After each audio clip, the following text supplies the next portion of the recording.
दोस्तों, अगर आप किसी भी प्रतियोगी परीक्षा की तैयारी कर रहे हैं तो आज के 20 प्रश्न आपके लिए बेहद उपयोगी होंगे। अगर आप किसी भी कॉम्पिटिटिव एग्जाम की तैयारी की, चाहे वर्ग 3, एमपी पुलिस, एमपीपीएससी, किसी भी प्रकार के एग्जाम के लिए ये सारे प्रश्न आपके लिए उपयोगी होंगे। बढ़ते अपन सीधे पहले प्रश्न की ओर। आज का हमारा पहला प्रश्न है, भोजपुर मंदिर किस देवता को समर्पित है।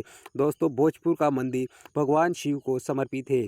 भगवान शिव को भोजपुर मंदिर समर्पित है। दोस्तों, भोजपुर का जो मंदिर है ये भोपाल के पास में स्थित है, भोजपुर में स्थित है और ये राजा भोज के द्वारा इस मंदिर का निर्माण करवाया गया था। यहाँ पर दोस्तों शिवलिंग जो है 18 फीट ऊंचा विशाल शिवलिंग स्थित है भोजपुर में। उत्तर भारत का इसे सोमेश्वर मंदिर भी कहा जाता है। भोजपुर मंदिर जो है इसे उत्तर भारत का सोमेश्वर मंदिर भी कहा जाता है। बढ़ते हैं अगले प्रश्न की ओर।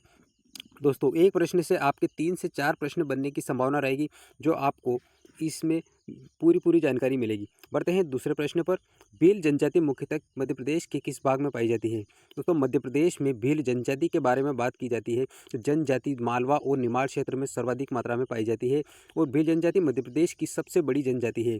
मध्य प्रदेश की सबसे बड़ी जनजाति कौन है, तो ये प्रश्न भी यहीं से निकलता है। भील जनजाति मध्य प्रदेश की सबसे बड़ी जनजाति है और दोस्तों ये मालवा निमाड़ क्षेत्र में पाई जाती है। इसके अंतर्गत झाबुआ, अलीराजपुर, धार, बड़वानी ये जिले इस मालवा निमाड़ क्षेत्र में आते हैं। कौन कौन से? झाबुआ, अलीराजपुर, धार, बड़वानी में सर्वाधिक मात्रा में भील जनजाति पाई जाती है।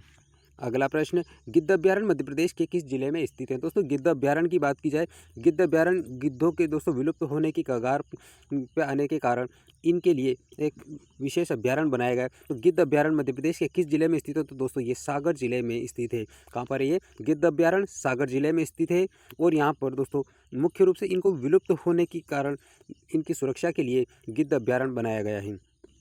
अगला प्रश्न, भोजताल किस शहर में स्थित है। दोस्तों, भोजताल की बात की जाए, भोजताल मध्य प्रदेश की राजधानी भोपाल में स्थित है। कहाँ पर है ये? भोपाल में स्थित है भोजताल। दोस्तों, इसे बड़ा तालाब भी कहा जाता है और इसका निर्माण राजा भोज के द्वारा करवाया गया था।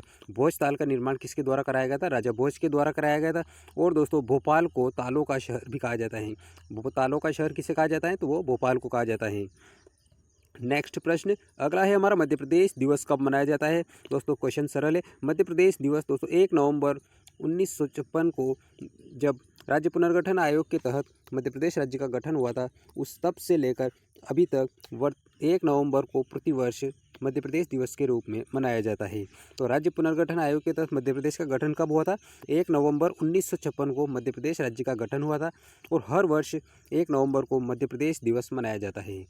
अगला प्रश्न, चौरागढ़ किला कहाँ स्थित है। दोस्तों, चौरागढ़ किला कहाँ पर स्थित है, तो दोस्तों ये पंचमढ़ी में स्थित है। चौरागढ़ का किला पंचमढ़ी में स्थित है। चौरागढ़ किला दोस्तों पंचमढ़ी में सतपुड़ा श्रेणी क्षेत्र के आसपास के क्षेत्र में स्थित है और दोस्तों ये गोंड शासक जो थे अमन सिंह के द्वारा बनवाया गया था। चौरागढ़ का किला किसने बनवाया था? अमन सिंह के द्वारा बनवाया गया था। नेक्स्ट प्रश्न 187 नंबर का प्रश्न दोस्तों, सांची स्तूप किस धर्म से संबंधित है। तो सांची का स्तूप दोस्तों बौद्ध धर्म से संबंधित है। बौद्ध धर्म से संबंधित है सांची का स्तूप। दोस्तों, ये सम्राट अशोक ने इसकी नींव रखी थी और ये जो बौद्ध धर्म से संबंधित सांची के स्तूप है, इन सांची के स्तूप को दोस्तों यूनेस्को की विश्व धरोहर सूची में सम्मिलित किया गया है। बढ़ते हैं अगले प्रश्न की ओर। अगला प्रश्न है हमारा, ग्वालियर किसके लिए प्रसिद्ध है। दोस्तों, ग्वालियर संगीत और किलों के लिए प्रसिद्ध है। संगीत के लिए तानसेन नगरी भी कहा जाता है इसे।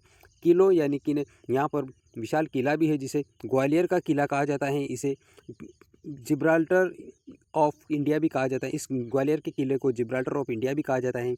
इसके साथ ही दोस्तों तानसेन जो यहाँ के संगीत सम्राट थे वो ग्वालियर से थे, इसीलिए ग्वालियर संगीत और कला के लिए प्रसिद्ध है। नेक्स्ट प्रश्न, नर्मदा नदी का उद्गम स्थल कौन सा है। दोस्तों, नर्मदा नदी का उद्गम स्थल अमरकंटक है। अमरकंटक दोस्तों नर्मदा नदी का उद्गम स्थल है और ये अनूपपुर जिले में पड़ता है। कहाँ पर? अनूपपुर जिले के अमरकंटक की पहाड़ियों से नर्मदा नदी का उद्गम होता है और दोस्तों विशेष ये है कि पश्चिम की ओर से बहती हैं और दोस्तों ये नदी अरब सागर में गिरती है। पश्चिम की ओर बहती हैं और अरब सागर में गिरती हैं। बढ़ते हैं अगले प्रश्न की ओर। अगला है हमारा, ओरछा किसके लिए प्रसिद्ध है। दोस्तों, ओरछा मंदिर और महलों के लिए प्रसिद्ध है। मंदिर और महल के लिए ओरछा प्रसिद्ध है। ओरछा दोस्तों, ओरछा ये बुंदेल राजाओं की राजधानी रहा है। किसकी है? ओरछा है बुंदेलों की राजधानी है। दोस्तों, यहाँ पर रामराज मंदिर, राजमहल और चतुर्भुज मंदिर यहाँ पर प्रसिद्ध है। बढ़ते हैं अगले प्रश्न की ओर। नेक्स्ट है, पन्ना जिला किस खनिज के लिए प्रसिद्ध है। दोस्तों, पन्ना जिला हीरा के लिए प्रसिद्ध है। किसके लिए? हीरा के लिए, उत्खनन कार्य के लिए प्रसिद्ध है दोस्तों। हीरा सर्वाधिक मात्रा में मध्य प्रदेश में ही नहीं बल्कि संपूर्ण भारत में पन्ना जिले में पाया जाता है। इसलिए दोस्तों ये विश्व प्रसिद्ध है और इसे डायमंड सिटी ऑफ इंडिया भी कहा जाता है। पन्ना जिले को डायमंड सिटी ऑफ इंडिया के नाम से भी जाना जाता है। अगला प्रश्न है हमारा, महेश्वर नगर किसके लिए प्रसिद्ध है? दोस्तों महेश्वर नगर किसके लिए प्रसिद्ध है? तो दोस्तों ये साड़ियों के लिए प्रसिद्ध है। महेश्वर नगर साड़ियों के लिए प्रसिद्ध है। महेश्वर दोस्तों नर्मदा नदी के किनारे एक शहर है, खरगोन जिले में स्थित है दोस्तों। महेश्वर हैंडलूम साड़ियों के लिए प्रसिद्ध है और दोस्तों यहाँ पर अहिल्याबाई होलकर का राजमहल भी स्थित है। कहाँ पर? महेश्वर में।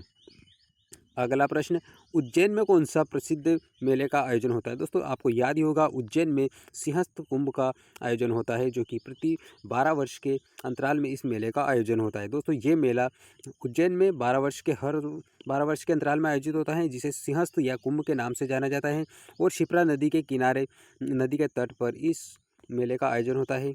बढ़ते हैं अगले प्रश्न की ओर।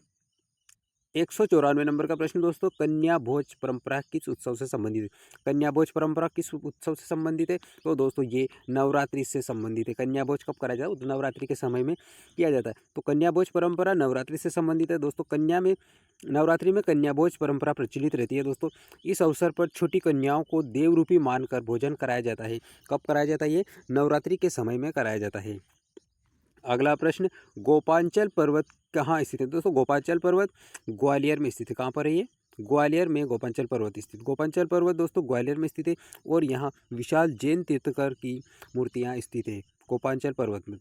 अगला प्रश्न, ताप्ती नदी का उद्गम स्थल कहाँ है? तो दोस्तों ताप्ती नदी कहाँ से निकलती है?